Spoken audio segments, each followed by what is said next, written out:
আগন্তুক ২৬ চনৰ ইলেকশ্যন আহি আছে। ইয়াত আপোনালোকৰ সমষ্টিৰ পৰা কেইবাজনো ১০-১২ জনে হয়তো প্ৰতিদ্বন্দ্বিতা কৰিব বিভিন্ন দল সংগঠনৰ পৰা। আমাৰ ভাগৱতৰ মতে আমি কোনো তাৰ কাৰণে আমি মানে সমালোচনা কৰিব নালাগিব, বৰঞ্চ আমাৰ এই সমষ্টিৰ মানুহে আনন্দ কৰিব লাগিব, গৌৰৱবোধ কৰিব লাগিব। কি বুলি যে আমাৰ সমষ্টিটোক আগুৱাই নিবৰ কাৰণে MLA প্ৰতিদ্বন্দ্বিতা কৰা যোগ্য ব্যক্তি 10 জন আছে, কিন্তু কেইজন জিকিব? এজন জিকিব। কোন জিকিব? আমাৰ ১৪ স্কন্ধ ভাগৱতত কৈছে কোন জিকিব। অৰ্থাৎ আপোনাৰ ২৬ চনত MLA প্ৰতিদ্বন্দ্বিতা কৰিম বুলি যিসকল প্ৰতিদ্বন্দ্বীয়ে বহু আগৰ পৰাই এই সমষ্টিৰ তৃণমূল এটা আত্মা, পৰিয়াল, সমাজ, অনুষ্ঠান, দল সংগঠনৰ উপকাৰ কামত আত্মনিয়োগ কৰি আছে। এই 10 জনৰ ভিতৰত যাৰ পুণ্য নম্বৰটো বেছি হ'ব, তেওঁ বাই হুক অৰ বাই ক্ৰুক তেওঁকেই ভগৱানে জিকাব। আমাৰ মতে এখেত জিকিব লাগিছিলে, কিন্তু ফলাফলত এখেত জিকিলে। ভগৱন্তই কৈছে তুমি চৰ্মচকুৰে চাইহে কৈছা এওঁ জিকিব লাগে বুলি। মইতো 14 জন সাক্ষী 2 জন কেৰেণীৰ তথ্য ভিত্তিত এওঁক জিকাইছোঁ। 14 ভুৱনে লোক আছে যত মানে সবাহাৰে ন্যায় নীতি দেখে বিদ্যমানে, চিত্ৰগুপ্ত নামে 2 লিখক নিৰ্ভয়, সবাহাৰে পাপ পুণ্য তেৰেজ কৰয়, গুপুত পাপক গুপ্ত লিখকে লিখয়, দেখা মানে পাপচিত্ৰ লিখন্ত নিশ্চয়, 14 জন সাক্ষীত আৰু থাকয় লগত, ভান্দিবে নোৱাৰে পাপ পুণ্য আছে যত। আপুনি ৰাতিপুৱা শুই উঠাৰ পৰা গধূলা খোৱালৈকে জন্মৰ পৰা মৃত্যুলৈকে যিবোৰ কৰ্ম কৰিব তাৰ ভাল বেয়া পাপ পুণ্যবিলাক চিত্ৰগুপ্তই লিখি যাব। চিত্ৰই দেখা পাপ লিখিব, গুপ্তই নেদেখা পাপ লিখিব। আৰু আমাৰ লগত 14 জন দেৱতা সাক্ষী ৰূপে ৰাখিছে। চকুৰ লগত সূৰ্য দেৱতা, কাণৰ লগত দগদিকপাল, নাকৰ লগত অশ্বিনী কুমাৰ, মুখৰ লগত অগ্নি দেৱতা, জিভাৰ লগত বৰুণ দেৱতা, ছালৰ লগত বায়ু দেৱতা, হাতৰ লগত ইন্দ্ৰ দেৱতা, ভৰিৰ লগত বিষ্ণু দেৱতা। ভৰিত বিষ্ণু থাকে কাৰণে আমি ভৰিত সেৱা কৰোঁ। গুহ্যৰ লগত মিত্ৰ দেৱতা, লিংগৰ লগত প্ৰজাপতি, বুদ্ধিৰ লগত ব্ৰহ্মা, চিত্ৰৰ লগত বাসুদেৱ, মনৰ লগত চন্দ্ৰ, অহংকাৰ ৰুদ্ৰ। এই 14 জনৰ সাক্ষীৰ তথ্য ভিত্তিতহে আমাৰ মানে জয় পৰাজয় হ'ব। আমি বাহিৰৰ পৰা দেখিছোঁ, আমাৰ সেইকাৰণে দাৰ্শনিক পণ্ডিতে কৈছে things are not what they seem. আপুনি বাহিৰৰ পৰা দেখা বস্তুটো আচল বস্তু নহয়। বাহিৰে ৰং চং, ভিতৰি কোৱা ভাতুৰি। আপুনি বাহিৰৰ পৰা দেখা মানুহজন ঠিকে আছে, ভিতৰত তেওঁ বহুত বেয়া স্বভাৱো থাকিব পাৰে। সেইখিনি আমাক 14 জন সাক্ষী 2 জন কেৰেণীয়ে নিৰ্ণয় কৰি ভগৱন্তক তথ্য প্ৰদান কৰিব। এই তথ্য ভাগৱতে দি আছে। এতিয়া আমাৰ ইয়াৰ মাজেদি শুকদেৱে মৃত্যুমুখী পৰীক্ষিতক কৈছে কি বুলি, এবে শুনি উপপ্ৰভু কৃষ্ণৰ চৰিত্ৰ, ভকতত পৰে যাৰ নাহি মহামিত্ৰ। তোমাক মই এতিয়া এনেকুৱা এই মধ্যম দশমলৈকে তোমাক বহুত কৃষ্ণৰ কথা ক'লোঁ, কিন্তু মই এতিয়া তোমাক আৰু এটা ভাল কৃষ্ণৰ চৰিত্ৰ সম্পৰ্কে ক'ম। সেইটো হৈছে কি, ভকতত পৰে যাৰ নাহি মহামিত্ৰ। ভগৱন্তৰ ভকততকৈ প্ৰিয় আৰু নাই। ভকতত স্নেহে কৃষ্ণৰ অৱতাৰ, ভকতৰো কৃষ্ণদেৱ ইষ্ট নাহিত আৰ। যে ভকত ভগৱন্ত অভিন্ন, ভকতে ভগৱন্তৰ কথা ভাবে আৰু ভগৱন্তই ভকতৰ কথা ভাবে। গতিকে ভগৱন্তৰ বৈশিষ্ট্য কি, তেওঁ নিজতকৈও ভকতক ভাল পায় আৰু ভকতৰ ৰক্ষণাবেক্ষণৰ কাৰণে তেওঁ যুগে যুগে অৱতাৰ হৈ আছে, হৈ থাকিব। স্বভাৱতে অজময়ী জন্ম নাহি যাৰ, ভকতৰ ইচ্ছাই মই ধৰোঁ অৱতাৰ। আমাৰ ভকতৰ ইচ্ছা পূৰণ কৰিবৰ কাৰণে ভগৱন্তই অৱতাৰ ধাৰণ কৰে। গতিকে আজি তাৰিখতো আপুনি ভগৱন্তক অৱতাৰ কৰিব পাৰিব আমাৰ ভাগৱতৰ দৰ্শন মতে, কিন্তু আপুনি ভকত হ'ব লাগিব। আৰু ভকতৰ প্ৰিয় হ'বৰ কাৰণে, আপোনাৰ পৰিয়ালটো প্ৰিয় হ'বৰ কাৰণে আমি প্ৰত্যেকজন সদস্যকে ভকত কৰিবলৈ যত্ন কৰিব লাগিব। ভকত কৰিবলৈ কাণত গামোচা চেলেং দিলে নহ'ব। চেলেং গামোচা ভকত নহয়। ভকত হ'বলৈ হ'লে আমাৰ 3টা আখৰৰ বৈশিষ্ট্য আমাক লাগিব। ভকত। ভ আখৰে কি কৈছে, ভ শব্দে ভগৱন্ত ভৱ বিমোচন, ভজন ভক্তিত তুষ্ট হুৱন্ত সিজন। ভগৱন্তই কাক ভাল পায়, মানুহৰ জন্ম পাই যি পুৱা গধূলি গা পা ধুই ধূপ এডাল লগাই তেওঁ উপাসনা কৰে। মাক বাপেকে কোন ল'ৰা ছোৱালীক ভাল পায়, যি ল'ৰা ছোৱালীয়ে মাক বাপেকক শ্ৰদ্ধা কৰে, ভক্তি কৰে, মৰম কৰে, আদৰ কৰে, সন্মান কৰে, কথা শুনে, শাক বচন মানে, দিহা পৰামৰ্শ মতে চলে। সেইটো সন্তান সকলো মাক বাপেকৰ মৰমৰ। কোনোবা সন্তান হৈ যদি মাক বাপেকক শ্ৰদ্ধা নকৰে, ভক্তি নকৰে, মৰম নকৰে, আদৰ নকৰে, কথা নুশুনে, শাক বচন নামানে, দিহা পৰামৰ্শ মতে নচলে, সেইটো সন্তান কোনো মাক বাপেকৰ প্ৰিয় হ'ব নোৱাৰে। এইটো যেনেকৈ বাস্তৱ সত্য। আমি কাৰ সন্তান, যিজনৰ টিপিটিত তুষ্ট হ'ব দেও, জানিবা সিজন পিতৃ এক কৃষ্ণ দেও। আমাৰ সকলোৰে পিতৃ কৃষ্ণ, আমি তেওঁৰে সন্তান। গতিকে আমি তেওঁৰ সন্তান হৈ পুৱা গধূলি তেওঁৰ গুণ নাম লৈছোনে নাই, তেওঁক আৰাধনা কৰিছোনে নাই, তাৰ ওপৰতে আমাক ভগৱানে কিমান ভাল পাব, কিমান বেয়া পাব, কিমান সুখত ৰাখিব, কিমান দুখত ৰাখিব, কিমান উন্নতি, কিমান অৱনতি, সেইটো নিৰ্ভৰ কৰিব। 1 নম্বৰ কথা, ক শব্দে কৃষ্ণ ভজি পবিত্ৰ পৰম, আত্মাক দেশন্ত কৃষ্ণ সমস্ততে সম। ক আখৰে কৈছে আত্মা দৃষ্টিত আমি সকলো সমান। দেহৰ কিন্তু বৈষম্যতা আছে।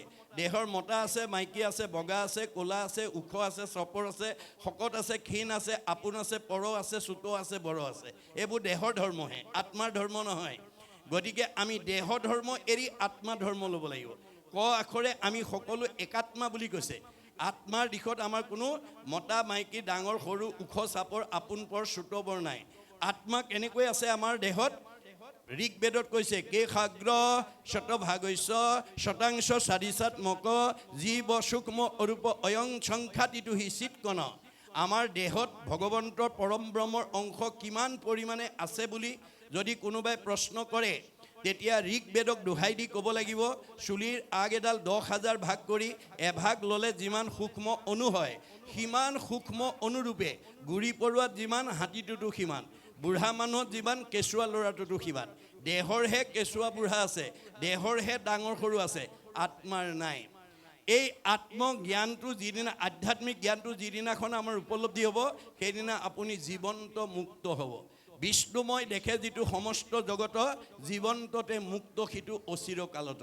আপোনালোকৰ এই ভাগৱত চৰ্চাৰ মাজেদি আপোনালোকে যদি উঠি অহা প্ৰজন্ম, পৰিয়ালৰ শাহু বোৱাৰী সকলোৰে অন্তৰত এই আধ্যাত্মিক ভাৱটো জগাই তুলিব পাৰে, ক আখৰৰ তত্ত্ব বুজি যিগৰাকী শাহুৱেকে ক আখৰৰ তত্ত্ব বুজিব, তেওঁ বোৱাৰীয়েকক নিজৰ ছোৱালী বুলি মৰম কৰিব, ব্যৱহাৰ কৰিব।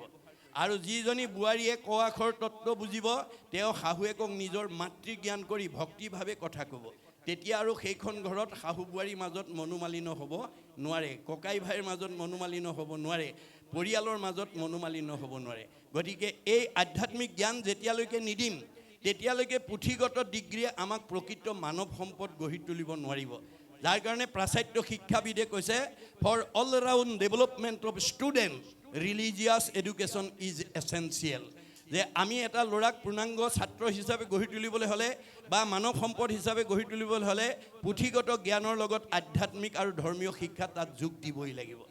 আৰু ৰুচুই কৈছে, the religious education should be included in the curriculum because it is the religion that the fact of youth can be set on the road to the absolute values, truth, beauty and goodness.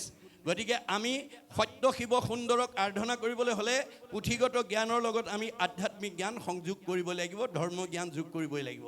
যাৰ অভাৱৰ কাৰণে আপোনালোকৰ এই 13খন গাঁৱৰ আদৰ্শ বহুত গাঁৱত নথকাৰ কাৰণে বহুত পিতৃ মাতৃয়ে পঢ়াই শুনাই ল'ৰা ছোৱালীক কাৰোবাক ডক্টৰে উপাধি লৈছে, কোনোবা ডাক্তৰ, ইঞ্জিনিয়াৰ, অফিচাৰ, প্ৰবক্তা, অধিবক্তা, বুদ্ধিজীৱী, জ্ঞানী মানি বহুত বহুত উচ্চপদস্থ বিষয়ত চাকৰি কৰা যোগ্যতা অৰ্জন কৰি দিছে।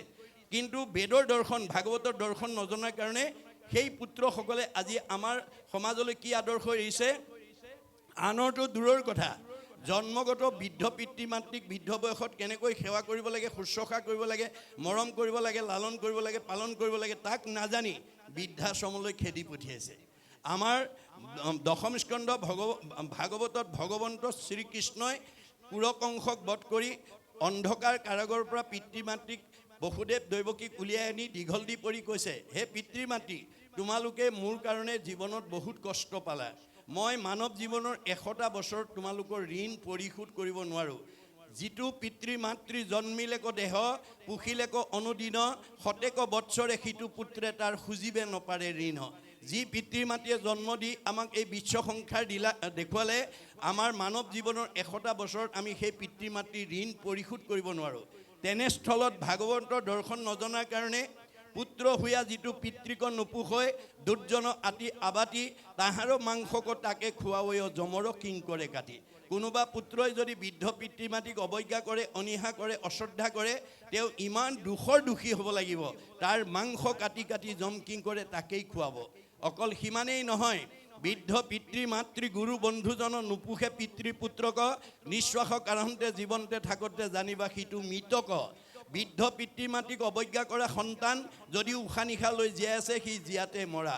গতিকে জিয়াতে মৰা সন্তান হিচাপে যাতে আমি সমাজত পৰিচয় দিব লগা নহয়, জিয়াতে মৰা সন্তান যাতে আমি জন্ম দিব লগা নহয়, তাৰ কাৰণে আপোনালোকৰ এই 13খন গাঁৱৰ আদৰ্শৰে আমি প্ৰত্যেকখন গাঁৱে ভাগৱতৰ চৰ্চা কৰিব লাগিব। যদি জীৱন্ত অৱস্থাত প্ৰথম স্কন্ধৰ পৰা দ্বাদশ স্কন্ধ ভাগৱত শুনাৰ সৌভাগ্য ল'ব পাৰে, আপুনি জীৱন্ততে পৰীক্ষিতৰ দৰে মুক্তি পথ প্ৰশস্ত হৈ যাব। এই তথ্য আমাক দি আছে। আজি ভাগৱতৰ তথ্য নজনাৰ কাৰণে আজি আমাৰ ইজনে সিজনক হিংসা কৰি ইজনে সিজনক দুখ দি নিজে সুখী হ'ব বিচাৰি আছে। এই স্বভাৱটো আমাৰ ভাগৱতে নাকচ কৰিছে যে আমি কেতিয়াও মোৰ নিজৰ সুখৰ কাৰণে আনৰ এজনক দুখ দিব নালাগে, মোৰ পৰিয়ালটো সুখৰ কাৰণে আন এটা পৰিয়ালক যাতে আমি দুখ দিব লগা নহয়। সৰ্বপল্লী ৰাধা কৃষ্ণনে কৈছে, we need not cut down the tree to gather the fruit. আমি গছ এজোপাৰ ফলখিনি পাবৰ কাৰণে গছজোপাৰ গুৰিটো কাটিব নালাগে। In order to perfect human society it is not necessary for us to destroy the family or the nation. আমি এটা জাতি বা সমাজৰ নিজৰ উপকাৰৰ কাৰণে আনক যাতে দুখ দিব লগা নহয়। দুখ দিব পাৰিব, কি হ'ব? পাপ আয় পৰপীড়নম। আপুনি নিজৰ সুখৰ কাৰণে যদি আনক দুখ দিয়ে আপোনাৰ পাপ হ'ব।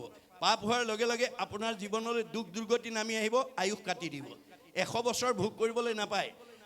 আনক হিংসা কৰা মানুহ 100 বছৰ ভোগ কৰিবলৈ নাপায়। কাৰণ কাক হিংসা কৰিব? চবতে ভগৱান আছে, দেহটোহে পাৰ্থক্য আছে। কুকুৰৰ চিগাৰ লগ গদৰ ভৰো আত্মাৰাম। দেহটোহে কুকুৰ মেকুৰী গাহৰি, আত্মা নহয়। কৰ্ম ফলেহে কুকুৰ মেকুৰী হৈছে, তাত আমাৰ হাত নাই। আমাক মানুহৰ জন্ম দিছে পৰিয়ালত, সমাজত, ওচৰ চুবুৰীয়াৰ লগত মিলা প্ৰীতি মৰম চেনেহত থাকিবৰ কাৰণে। আমি যদি ভাগৱতৰ দৰ্শন নাজানি কাৰোবাৰ পৰিয়ালত যদি শাহু বোৱাৰীয়ে কাজিয়া কৰি থাকে, ককাই ভায়ে কাজিয়া কৰি থাকে, স্বামী স্ত্ৰীৰ মাজত কাজিয়া কৰি থাকে, সীমা ঘৰীয়াৰ মাজত কাজিয়া কৰি থাকে, তেতিয়া ভগৱানে ওপৰৰ পৰা চাই কয়, তোমালোকক 4 মুঠি জীৱৰ ভিতৰত সৰ্বশ্ৰেষ্ঠ উপাধি দি মিলা প্ৰীতিৰে থাকিবৰ কাৰণে, মৰম চেনেহত থাকিবৰ কাৰণে, একতাৰ দোলে বান্ধ খাই থাকিবৰ কাৰণে তোমালোকক জন্ম দিছিলোঁ, আৰু তোমালোকে জ্ঞাতি হিংসা কৰা কুকুৰৰ দৰে কাজিয়া কৰে। এইবাৰ একেবাৰে জেগাত দি দিম, যিমান কৰা কৰি থাকিবা। কাৰোবাৰ যদি কাজিয়া কৰাৰ স্বভাৱ আছে আজি ইয়াতে এৰিব। শাহু বোৱাৰীয়ে কাজিয়া কৰিব পাৰিব, দুইজনীয়ে কুকুৰৰ জন্ম ল'ব লাগিব। স্বামী স্ত্ৰীয়ে কাজিয়া কৰিব পাৰিব, দুইজনে কুকুৰৰ জন্ম ল'ব লাগিব। না ভুক্তং ক্ষিয়তে কৰ্ম কল্পকৌটি শৰ্তেয়পি অবশ্যমেব ভুক্তৈবম কীতঃ কৰ্ম শুভা শুভম। কামৰ দুটা ভাগ, এটা ভাল আৰু বেয়া। ভাল কাম কৰিলে ভাল ফল, বেয়া কাম কৰিলে বেয়া ফল ভোগ কৰিবই লাগিব, কোটি জন্মত হ'লেও। এই তথ্য আমাক ভাগৱতে দি আছে। সেইকাৰণে ভগৱন্ত সকলোতকৈ প্ৰিয় হ'ল ভকত। আমি ভগৱন্তক ভাল পাওঁ, ভগৱন্তই ভকতক ভাল পায়। যাবৰ সময়ত উদ্ধৱক কৈছে, সখা ব্ৰহ্মা হৰ হলায়ুধ লক্ষ্মী প্ৰিয় জায়া। মই ব্ৰহ্মাকো ভাল পাওঁ, দাদা বলভদ্ৰক ভাল পাওঁ, শিৱকো ভাল পাওঁ। এওঁলোক 3জনতকৈ মোৰ ভাৰ্যা লক্ষীক মই বেছি ভাল পাওঁ। লক্ষীতকৈও পৰম সুন্দৰ মোৰ দেখা ইটো কায়া। মোৰ নিজৰ ভাৰ্যাজনীতকৈ মোৰ নিজৰ দেহটোক ভাল পাওঁ, আৰু মোৰ নিজৰ দেহটোতকৈও সবাতো অধিক তুমি মোৰ প্ৰিয়তম, নাহি আন বান্ধৱ উদ্ধৱ তুমি সম। গতিকে মই নিজৰ দেহটোতকৈও তোমাক ভাল পাওঁ, অৰ্থাৎ ভকতক ভাল পাওঁ। আমি ভগৱন্তক ভাল পাওঁ, ভগৱন্তই ভকতক ভাল পায়। সেই ভকতক যদি আপোনালোকে সেৱা শুশ্ৰূষা আচমনি কৰে, আপোনালোকৰ পুণ্য নহ'ব কেলৈ? এই 5 দিনৰ কাৰ্যসূচী সফল ৰূপায়ণ কৰিবৰ কাৰণে যিসকল যুৱক যুৱতী, আই মাতৃ, বাপ বৈষ্ণৱে কায়িক মানসিক বৌদ্ধিক আৰ্থিক ত্যাগ কৰি এটা খোজ আগবঢ়াই দিছে এই 5টা দিনৰ কাৰ্যসূচী সফল ৰূপায়ণৰ কাৰণে, তেওঁলোকৰ প্ৰতিটো খোজৰ মূল্য হ'ব পদে পদে অশ্বমেধ ফলং প্ৰাপ্নতি নিত্যস্য। ভগৱন্তে কৈছে, মোৰ কামত যদি এটা খোজ দিব পাৰা, তোমাৰ প্ৰতিটো খোজৰ মূল্য হ'ব এটা এটা অশ্বমেধ যজ্ঞৰ সমান পুণ্য, অক্ষয় পুণ্য। মই মানে তৃণমূল এটা আত্মা, মই মানে পৰিয়াল, মই মানে সমাজ, মই মানে অনুষ্ঠান, মই মানে প্ৰতিষ্ঠান, মই মানে দল, মই মানে সংগঠন, মই মানে জড়জগত, মই মানে জীৱ জগত, মই মানে নিখিল জগত। অহমে বাস্য মে অগ্ৰে ন অন্যত সৎ অসৎ পৰম প্ৰচ্ছাদ অহম যু এতৈছ যু অৱশিষ্টতে সুইছ অহম। আদিত মই, মধ্যত মই, শেষত ময়েই থাকিম। তুমি দেখা জগতখন মিছা, জগত মিথ্যা, ব্ৰহ্ম সত্য, ব্ৰহ্মহে সঁচা। ব্ৰহ্ম কি? জীৱ ব্ৰহ্ম এব কেৱলম, জীৱই ব্ৰহ্ম। আমি দৈনন্দিন জীৱনত ৰাতিপুৱা শুই উঠাৰ পৰা গধূলা খোৱালৈকে পাৰিলে কোনো এটা আত্মাক পাৰে, পৰিয়ালক পাৰে, সমাজক পাৰে, অনুষ্ঠানক পাৰে, প্ৰতিষ্ঠানক পাৰে, দলক পাৰে, সংগঠনক পাৰে, দহৰ উপকাৰৰ কামত আত্মনিয়োগ কৰিব। তেতিয়াহ'লে আমাৰ এই শৰীৰটো ধৰাৰ সাৰ্থকতা হ'ব। পৰোপকাৰায় ইদম শৰীৰম। ভগৱানে আমাক এই শৰীৰটো কিহৰ কাৰণে দিছে? পৰৰ উপকাৰ কামত ব্যৱহাৰ কৰিবৰ কাৰণে। এই আদৰ্শৰে আমি যদি উঠি অহা প্ৰজন্মক আগুৱাই নিব পাৰোঁ, তেতিয়া সেই গাঁওখন, সেই সমাজখন, সেই পৰিয়ালটো ভগৱানৰ প্ৰিয় হ'ব। ভগৱানে কাক ভাল পায়? ভকতক ভাল পায়। গতিকে আমি প্ৰত্যেকে ভকত হ'বলৈ যত্ন কৰিব লাগিব। ভকত হ'বলৈ কাৰণে চেলেং গামোচাখন কাণত দিলে নহ'ব। আমি মানে কলি যুগৰ মানুহ হৈ পেলাই ভগৱন্তৰ হাজাৰটা নামৰ পৰা এটা নাম যদি আপোনাৰ পৰিয়ালৰ কোনোবা সদস্যৰ মুখত নিশ্চিত হয়, হৰি নাম ঘোষি কলি যুগত নিশ্চয় হুইবেক লোক ভকত। ভগৱন্তৰ হাজাৰটা নামৰ পৰা এটা নাম যাৰ মুখত নিশ্চিত হ'ব, 1000 এফাকি ঘোষাৰ পৰা যি এফাকি ঘোষা গাব পাৰিব, সেইজনেই ভকত। আৰু যাৰ মুখত 1000 নামৰ এটা নাম মুখত নাহে, 1000 এফাকি ঘোষাৰ পৰা এফাকি ঘোষা যাৰ মুখত নাই, সেইটো কি বুলি কৈছে? কদাচিতো নলৱৈ মোহৰ নাম যশ, জানিবা অৰ্জুন সিটো মনুষ্য ৰাক্ষস। আপোনাৰ যাৰ মুখত ঈশ্বৰৰ নাম নাই, ঈশ্বৰৰ কথা নকয়, নুশুনে, সেইটো দেখাতহে মানুহ, স্বভাৱত ৰাক্ষস। সেই গুণৰ বিশিষ্ট জীৱবিলাক কিহৰ কাৰণে জীয়াই থাকে? দাৰ্শনিক পণ্ডিতে কৈছে ঈশ্বৰৰ নাম মুখত নথকা মানুহবিলাক খাবলৈ জীয়াই থাকে। আচলতে আমি জীয়াই থাকিবলৈ খাব লাগে। Live to eat but no' eat to live. আমি জীয়াই থাকিবলৈ খাব লাগে, খাবলৈ জীয়াই থাকিব নালাগে। এই দৰ্শনটো নজনাৰ কাৰণে আজি আমাৰ সমাজত খাবলৈ জীয়াই থকা মানুহৰ সংখ্যা বেছি। জুতিয়ে বুদ্ধিয়ে দিলেই ভাল, নহ'লেই কাল। যাৰ কাৰণে লক্ষী স্বয়ম্বৰত লক্ষীয়ে তেনেকুৱা গুণবিশিষ্ট ৰজাক নাকচ কৰিছে। কাক? দৈত্যগুৰু শুক্ৰাচাৰ্যক। দৈত্যগুৰু শুক্ৰাচাৰ্যৰ ওচৰলৈ লক্ষী গৈ কৈছে, জানো দৈত্যগুৰু শুক্ৰ হুন্ত মহাজ্ঞানী, তথাপি নেৰন্ত সংগ লোভাবিষ্ট প্ৰাণী। দৈত্যগুৰু শুক্ৰাচাৰ্য এজন জ্ঞানী মানুহ বুলি মই জানো, কিন্তু বৰ লোভিয়া। লোভিয়াতো পৰে সংসাৰত নাহি মন্দ, জুতি খাইবে নপাইলে লগাইবে নিতে দণ্ড। এনেকুৱা লোভিয়া মানুহক যদি মই স্বামী বৰণ কৰোঁ, অনাগত দিনত জুতিয়ে বুদ্ধিয়ে খুৱাব নোৱাৰিলে এওঁ সদায় মোৰ লগত কাজিয়া কৰিব। এনেকুৱা স্বামী কেতিয়াও স্বামীৰ গ্ৰহণযোগ্য নহয়। মনত ৰাখিব কথাটো। গতিকে কাৰোবাৰ লোভ চুপ বেছি আছে যদি আজিৰ পৰা অলপ অলপ এৰিব আৰু দেই।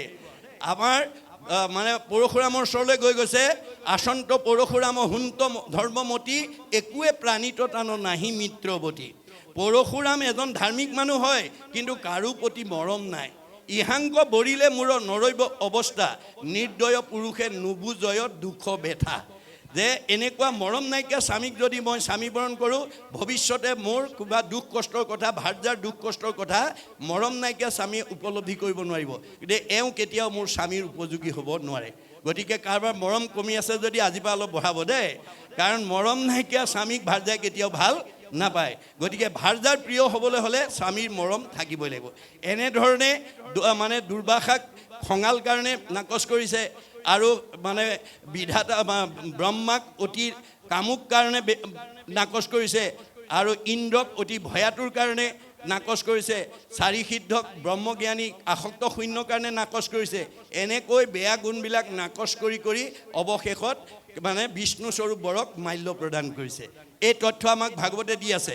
সেইকাৰণে উঠি অহা যুৱক যুৱতীসকলে যদি কোনোবা যুৱকে ভাল জীৱন সংগিনী কন্যা যদি পাব বিচাৰে, ভাগৱত শুনি ল'ব লাগিব।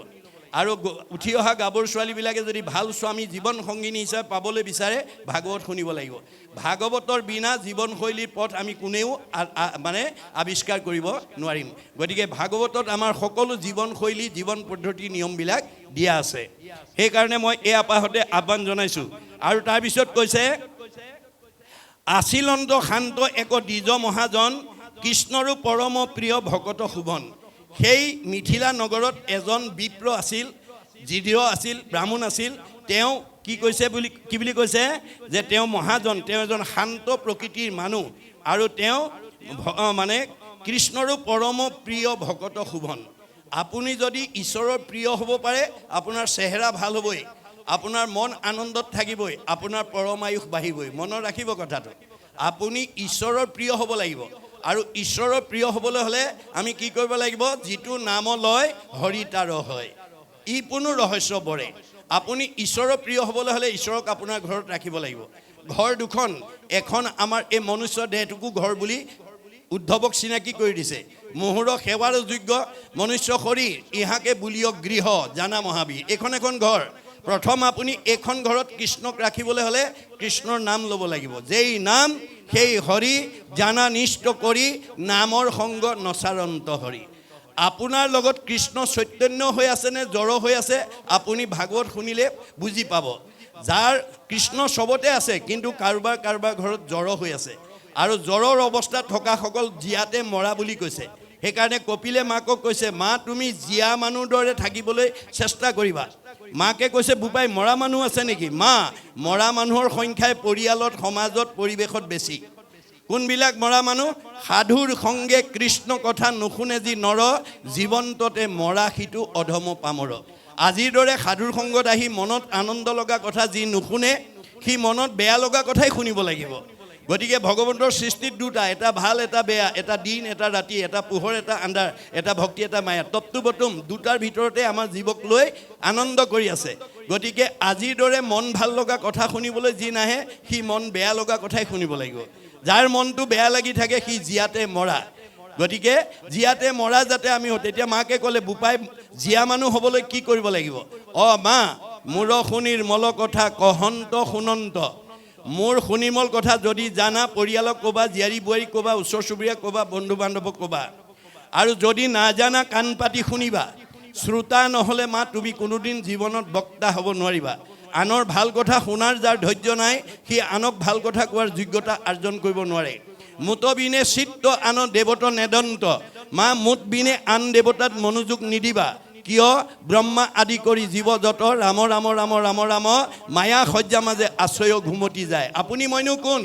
সৃষ্টিকৰ্তা ব্ৰহ্মা, সংহাৰকৰ্তা শিৱ, পালনকৰ্তা বিষ্ণুকে প্ৰমুখ্য কৰি ৩৩ কোটি দেৱতা ভগৱানৰ মায়াত বন্দী হৈ আছে। তেওঁলোক নিজেই আন্ধাৰত আছে।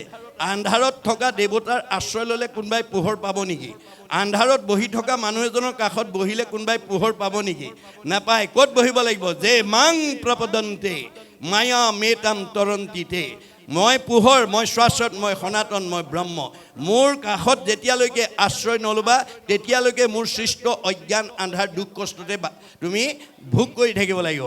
আৰু মোত আশ্ৰয় লোৱাৰ লগে লগে পৰম আনন্দ আহি মনত মিলয়, তেবে তাকো আৰু তিনি তাপে নোচোৱায়। আমি যেতিয়ালৈকে ভগৱন্তৰ আশ্ৰয় ল'ব নোৱাৰিম তেতিয়ালৈকে এই তিনিটা লেয়াৰৰ ভিতৰতে আমাৰ জীৱ ঘূৰি থাকিব লাগিব। পুনৰপি জনমম পুনৰপি মৰণম, পুনৰপি জনমম পুনৰপি মৰণম। এই জন্মত নহয় অহা জন্ম, অহা জন্ম নহয় পৰজন্ম। কোটি জন্মত হ'লেও আজিৰ দৰে পৰিৱেশলৈ আহি ভাগৱত শুনি যেতিয়ালৈকে মন পবিত্ৰ কৰিব নোৱাৰিব তেতিয়ালৈকে জীৱ সংসাৰ চক্ৰত ঘূৰিয়েই থাকিব। এয়াই হৈছে ভাগৱত দৰ্শন। এই কথাখিনি জানিবৰ কাৰণে, বুজিবৰ কাৰণে আৰু উঠি অহা প্ৰজন্মক বুজাবৰ কাৰণে আমি প্ৰত্যেকে যদি অকণমান কায়িক, মানসিক, বৌদ্ধিক, আৰ্থিকভাৱে ত্যাগ কৰিব পাৰোঁ এয়া হ'ব আমাৰ অক্ষয় পুণ্য।